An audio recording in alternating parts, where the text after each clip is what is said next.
Anna, bonjour. Bonjour. Vous êtes notre guide à la Maison du Danemark qui vient d'ouvrir un espace spécial pour les Jeux Olympiques. Est-ce que vous pouvez nous parler de cet espace ? Alors, nous sommes effectivement ici dans le cadre de la Maison du Danemark, mais ici physiquement, nous sommes rentrés un petit peu au Danemark, au pavillon danois, de Denmark Pavilion. C'est vraiment un espace où on invite tous les Parisiens et tous les visiteurs qui sont ici pour suivre les Jeux Olympiques à savourer un petit peu de savoir-vivre du Danemark. Je suis à côté déjà d'une des marques symboles du Danemark et partenaire du pavillon, donc Lego. Et vous voyez ici cette magnifique installation avec 1500 fleurs à Lego. Et je vous invite aussi à faire un voyage dans tous les pavillons danois qui est ouvert tous les jours de 11h à 10h du soir, et avec des animations, des concerts, des initiatives de toutes sortes. Et toutes les activités sont gratuites et accessibles au public. Nous sommes en haut des Champs-Élysées. Tout à fait. Nous sommes physiquement à la Maison du Danemark, à 150 mètres de l'Arc de Triomphe. C'est assez facile de vous repérer. Donc, vous accédez, le point de référence, c'est bien sûr la Maison du Danemark.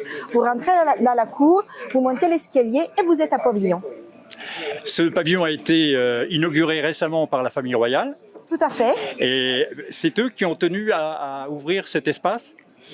Oui, disons que nous avons eu l'honneur d'avoir le roi et la reine du Danemark, et ils sont venus visiter ces grands espaces, et ils ont aussi assisté à un concert qui a été réalisé pour eux par la chorale danoise.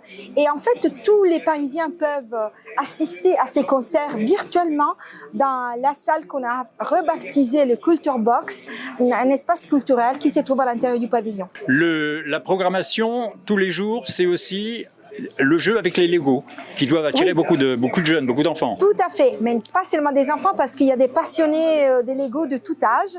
Tous les jours, nous offrons des animations Lego de midi à 14h, mais pas seulement des animations Lego. Sur la table que vous allez voir peut-être tout à l'heure, vous allez donc voir des ateliers Lego, mais aussi des ateliers avec d'autres partenaires qui nous ont supportés dans ces pavillons, comme les stylos Sprout, qui ont des graines et qui peuvent vivre après, si vous voulez, l'utilisation du crayon. Vous allez faire aussi d'autres jeux avec d'autres partenaires comme Nordisk, je vais vous montrer tout à l'heure. C'est une société qui est spécialisée dans la vie à ciel ouvert et qui offre aussi à tous les visiteurs la possibilité de gagner une magnifique tente. Les ateliers ne sont pas la seule attraction du pavillon. Bien sûr, il fait chaud, c'est l'été. Nous avons envie de désaltérer tous les visiteurs avec de l'eau pure danoise, de l'eau Iskilde, avec du soda danois et des glaces, des sucettes, aussi des glacés. Et une autre chose qui va désaltérer tous les visiteurs du pavillon, mais c'est plutôt le soir, entre 18h et 20h, c'est une bière sans alcool par la brasserie Mikkeller, qui était spécialement conçue pour le pavillon danois. Voilà. Donc chez vous, on parle d'art de vivre, on parle de culture. Est-ce qu'on parle aussi de sport, justement, avec ces Jeux Olympiques ? Les sports, en fait, le Denmark Pavilion n'est pas les pavillons olympiques danois. Nous sommes ici avec beaucoup de partenaires pour mettre en avant le Danemark, les pays. Mais nous ne sommes pas le pavillon olympique. Et vous recevez à la fois des Français, mais aussi des étrangers, beaucoup de Danois ? Oui.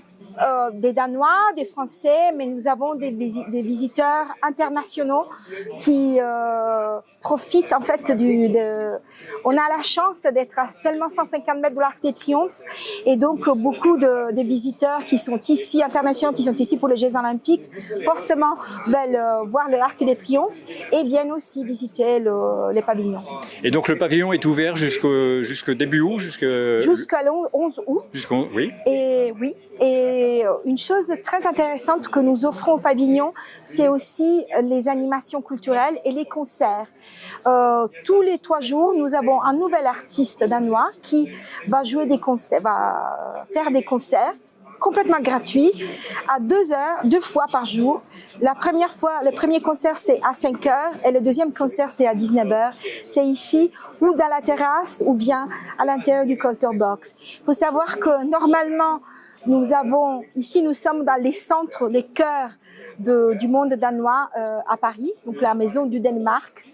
Et normalement, le Danemark a un espace culturel qui s'appelle Bicolore, mais le Bicolore a créé ces magnifiques programmations culturelles à l'intérieur du pavillon danois. Donc c'est temporairement transféré à l'intérieur du pavillon.